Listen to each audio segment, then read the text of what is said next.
کے؟ شریعت کے. کس کے غلام ہے؟ کسی حکومت کے نہیں، شریعت کے غلام ہے. اللہ اس کے رسول صلی اللہ علیہ وسلم کے غلام ہے. اب ہم پابند ہیں. ٹھیک ہے، کلمہ پڑھ لیا. کلمہ، اب کوئی سوچے گا میں نے کلمہ پڑھ لیا تو اب میں جنت میں چلا جاؤں گا، اب میں مسلمان ہو گیا، اب مجھے نماز پڑھنے کی ضرورت نہیں، روزہ رکھنے کی ضرورت نہیں، زکات دینے کی ضرورت نہیں، کوئی بھی نیک کام کرنے کی ضرورت نہیں. اس کی ایک چھوٹی مثال دو. جب نکاح ہوتا ہے پوچھا جاتا ہے آپ کو یہ نکاح قبول ہے، تو سامنے والا کیا کہتا ہے؟ مجھے قبول ہے. یہی کہتا ہے نا، اتنا ہی کہتا ہے مجھے قبول ہے. اب شادی ہو گئی.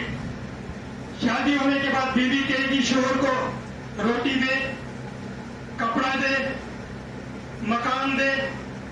یہ کہے گا میں نے نکاح کے ٹائم میں تو ان چیزوں کا نام لیا ہی نہیں تھا. سمجھ آ رہی بات؟ یہ کہے گا کہ میں نے نکاح کے ٹائم روٹی، کپڑا، مکان، ان چیزوں کا نام میں نے صرف کہا تھا قبول ہے. میں نے کیا کہا تھا؟ تو اس کو سمجھایا جائے گا. پہلے تو کوئی بیوقوف، کوئی کم عقل ایسی بات کرے گا نہیں.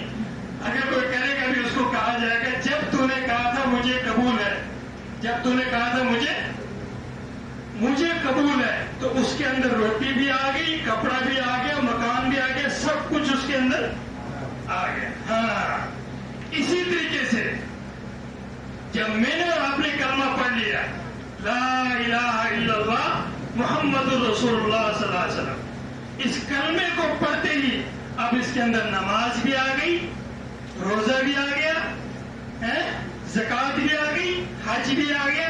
سارے کے سارے نیک کام خود بخود اس کے اندر آ گئے. اب اس میں کوئی بولنے کی ضرورت نہیں ہے، کوئی بولنے کی ضرورت نہیں. صحابہ کرام رضوان اللہ تعالیٰ علیہم اجمعین نے جب اس کلمے کو پڑھا اس کے بعد پھر کسی چیز کی پرواہ نہیں کی. نہ بیوی دیکھی، نہ بچہ دیکھا، اپنی جان مال سب کچھ قربان کر دیا، سب کچھ قربان کر دیا. یہاں تک کہ اور بے شمار واقعات حدیث کے اندر آتے ہیں کہ کس طریقے سے اللہ کے نبی صلی اللہ علیہ وسلم کے لیے اپنی جان